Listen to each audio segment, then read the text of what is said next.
Srimate Ramanjaya.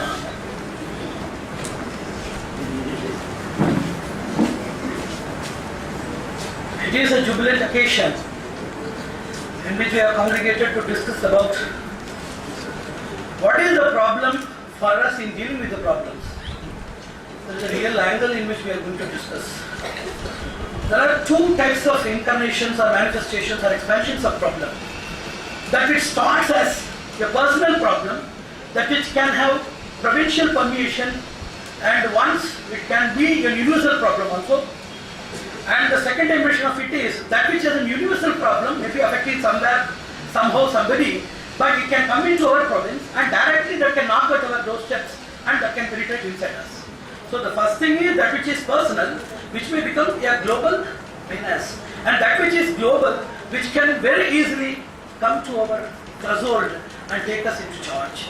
So whenever we are going into problem analysis of success study, success comparative study, failure investigation and problematic analytical studies, we have to be clear why some things have failed. Number one is lack of proper foundation. I am very much happy and indeed very much inspired to see the walking talking machines and talking walking machines. Those who are very much practically interested in the implementation of what they say, what it has been already told, what that is there in the form of just scriptures, papers, designs and brands and banners.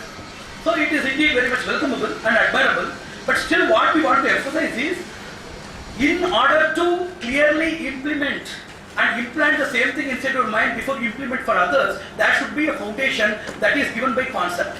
Concept has been belittled or degraded only in areas where it is not implementable, where it is not implantable to give conviction inside your minds and to do the transformation that you desire in the society.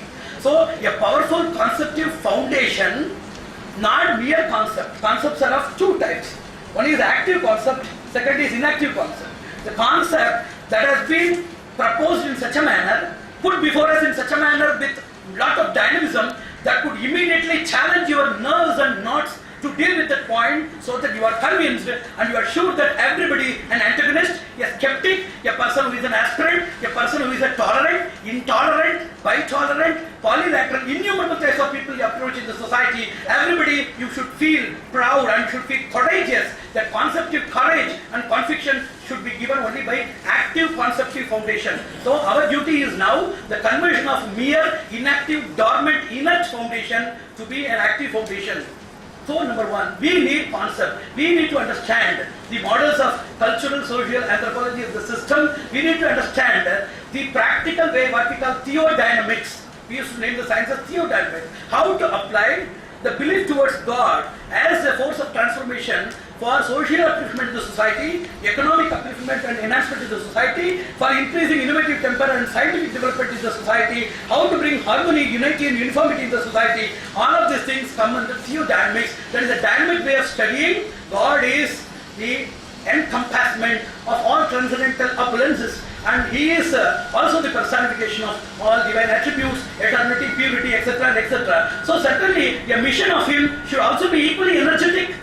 Equally, that should be having the form of purity, transcendentality and all other essentials that are made inside the God, that should be very much visibly seen, perceptibly experienced by us in the society. So foundation should be laid with a theodynamic study of the same religion. Same religion. For example, you know that if a same wood or stone is envisioned by a common person, he will just wash clothes on it or sit on it and go away. If it is a sculptor or carpenter, he will design it and make it of proper use.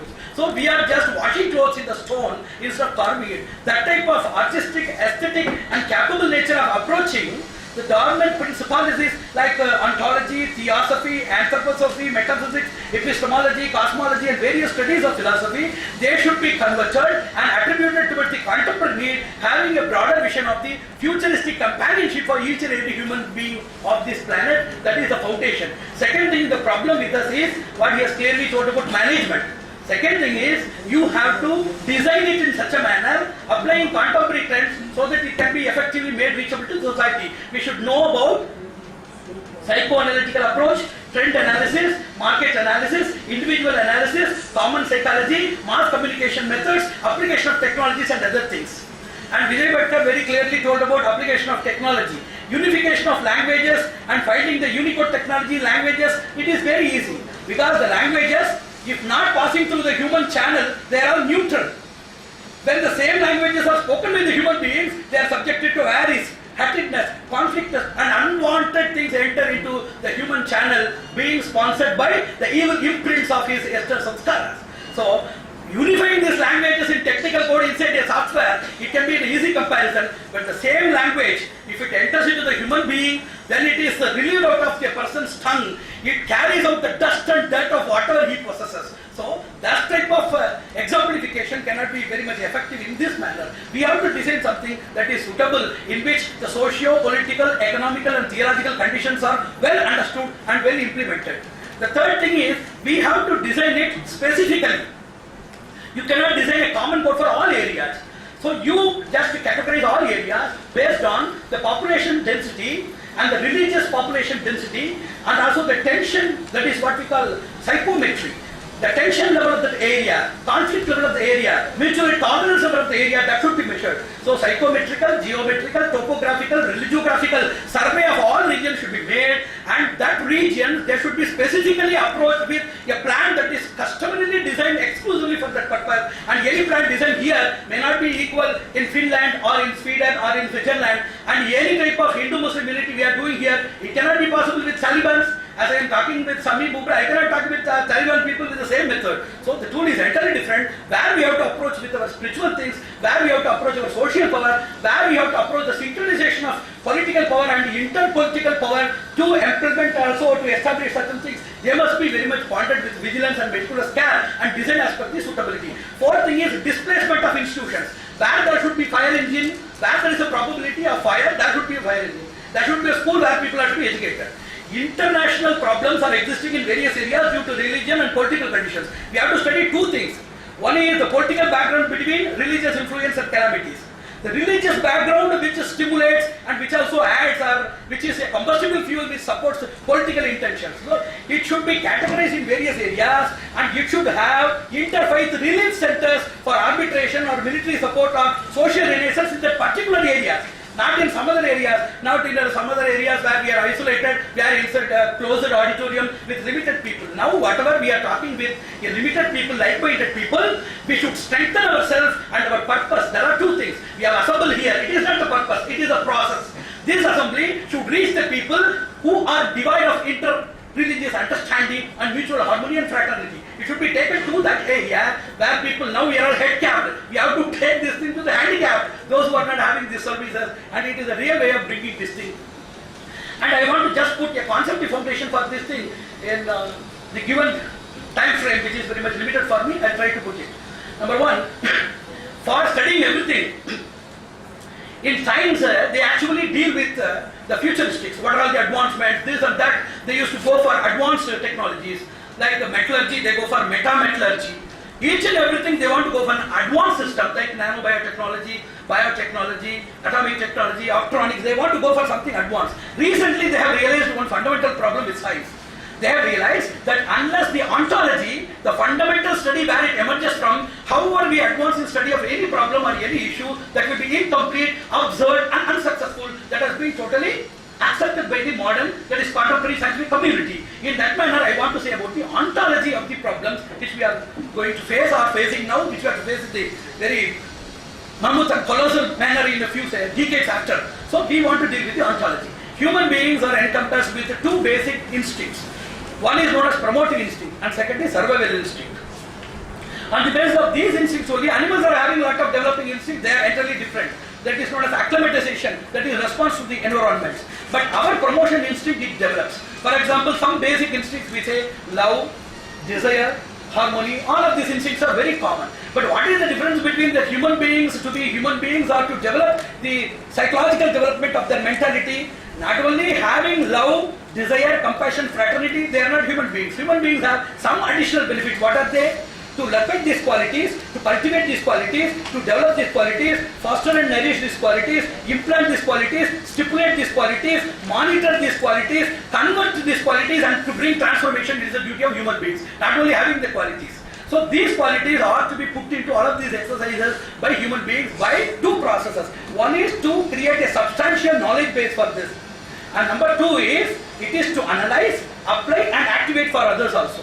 So this is what the common basic requisite for all human beings, and this is also the dynamic human nature by which he has to develop the instinctive principles. So whenever your problem starts as a spark, if it is quenched, it may not become a forest fire. So there are two processes. One process is control process, whatever that is existing that should be controlled. Second process, the ontological approach, the behaviorological approach or modern approach or executive approach is to control or to deal or to extricate with the available forces. And the ontological approach is to prevent the future community, which will either accommodate or assist or be at least silent or indirectly nourish these evil forces, so that there is a possibility of a holocaust in the future. So this prevention mechanism, also a facilitator for the curative mechanism, is ontology of our culture. The third thing is there are three schools of these principles, the ways of life. One is, number one, it is an exercise. Second, it is a process. Third, it is a purpose. We religious people say that this type of principle way of living is the purpose of life. Normally other socio-anthropologists and evolutionary scientists, they say that it is a process of ethical evolution. And semi-religious, ethical and spiritual people say that it is an exercise which should be practiced for human harmony and interfraternity between various religions as well as religions. So somebody says that it is an exercise, somebody says process, somebody purpose, but everybody, they are united in saying that it is an exercise. What is the purpose of principle of life? Just I want to say just only one statement further. There are two standards in human life. One is a substandard, second is a superstandard. What is substandard in human life? Illiteracy, ignorance, infertility in social status and productivity, then inequality. Various these things are there in the downtrodden people, and in this ugly heads of ignorance, illiteracy, insufficiency, inefficiency and various things, they contribute to the substandards of the society.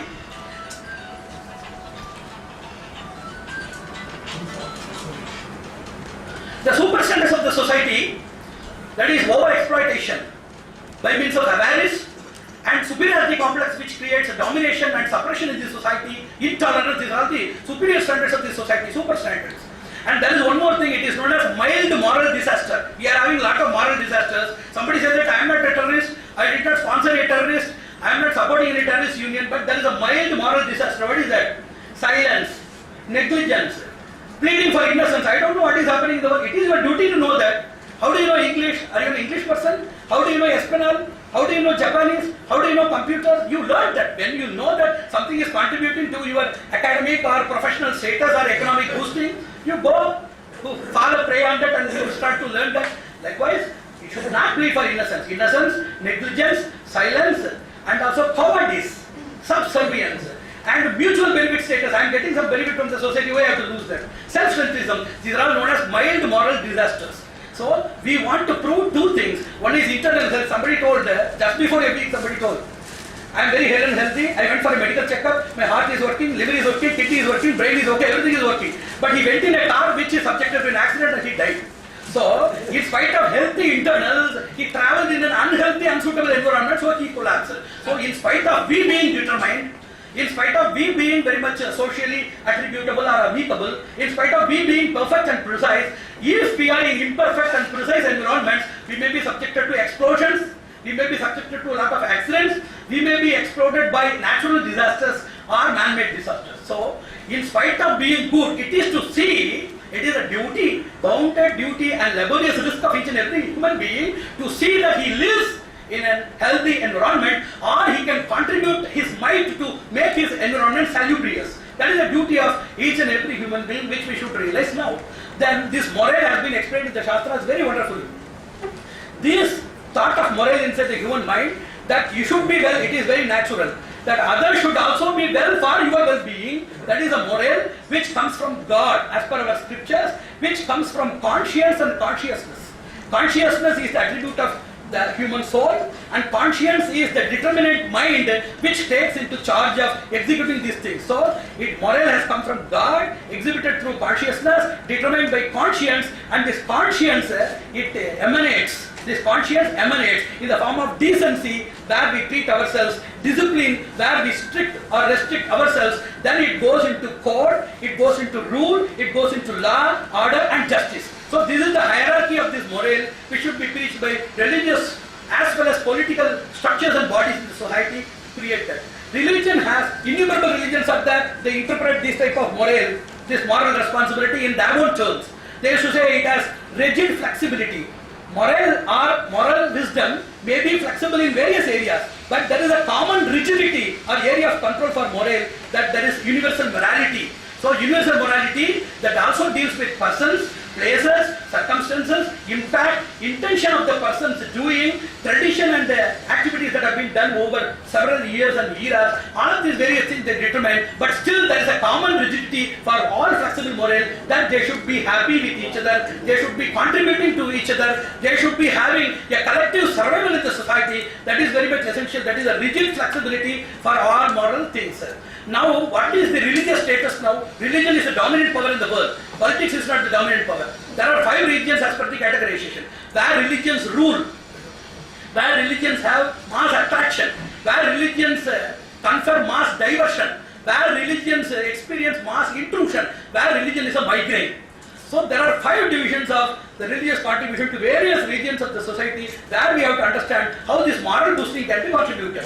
One, what is moral action? This moral imagination, but they have given the topic today. It is very difficult it has been already contributed by John Paul Sartre, who told, he has written a book, The Art and Soul of Peace Building is a Moral Imagination. That is a book written by him, in which he himself tells that it is oxymorous. Imagination is dealing on something fictional, fallacious and fragmental, and morality is having its own sturdity, irreplaceability and uniqueness. How these things can be joined? It is a lexicographic oxymoron as per his own words. The real word to be put is not moral imagination, moral realization. So whatever we say by the name imagination, we mean. What we say is entirely different from what we mean. For example, if you say that you just see to my house, see to my comfort, means it is not seeing optically.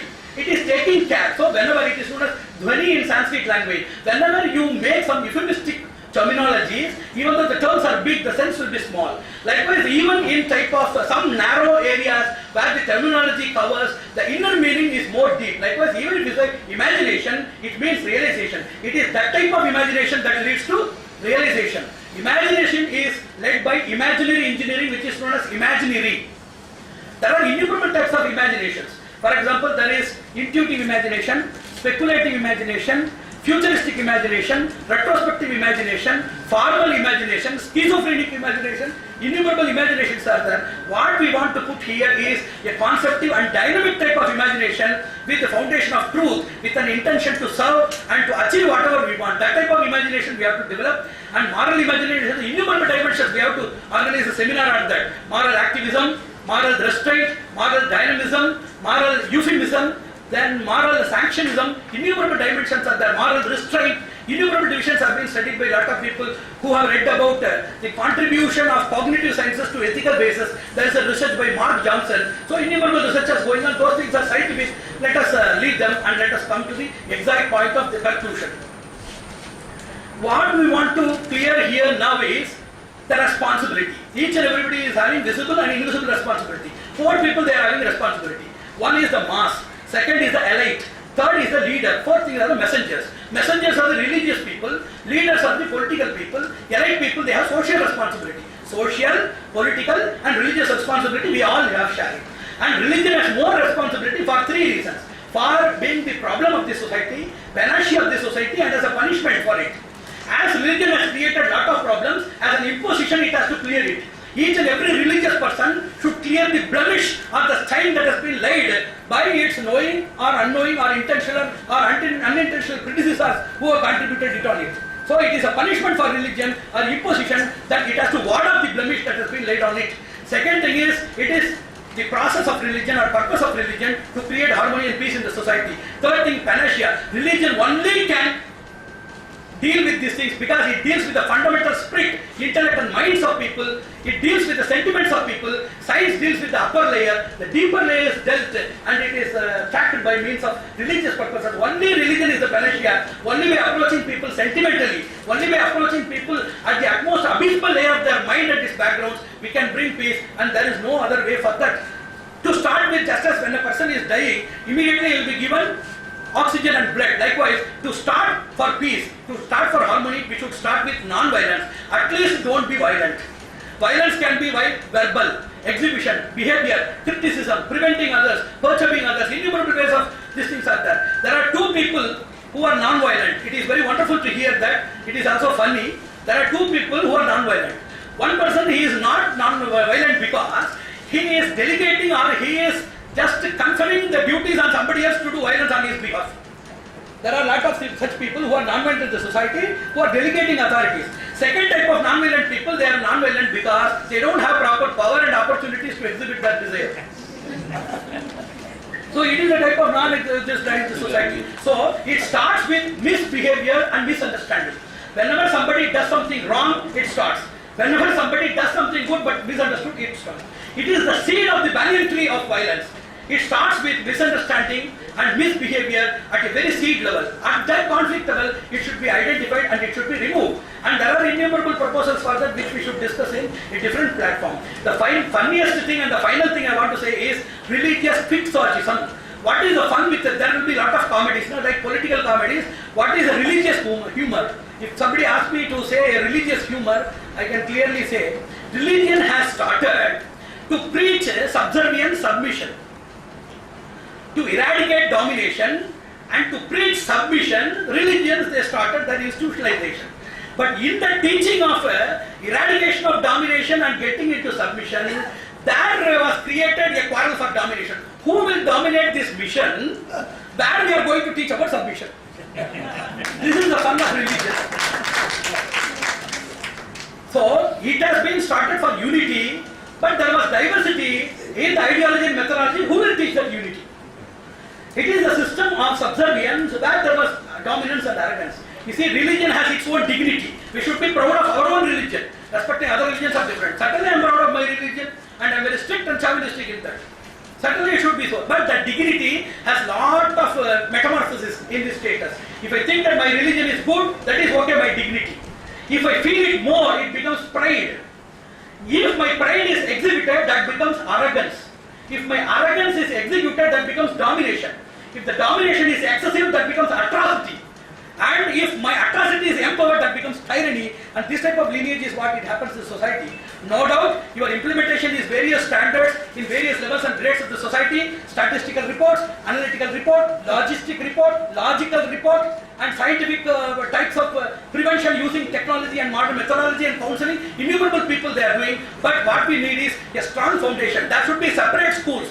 Religious people, whatever they speak outside, no doubt there will be a pinch, at least a pinch of hatredness or some feeling of indifference in their mind with the other religions. Unless there is an exclusive atmosphere to teach exclusively about the interfaith, wherein by the people it can be known how to be related with each other, how to have their own religious individuality prevented with interfaith dialogue is not merging with each other.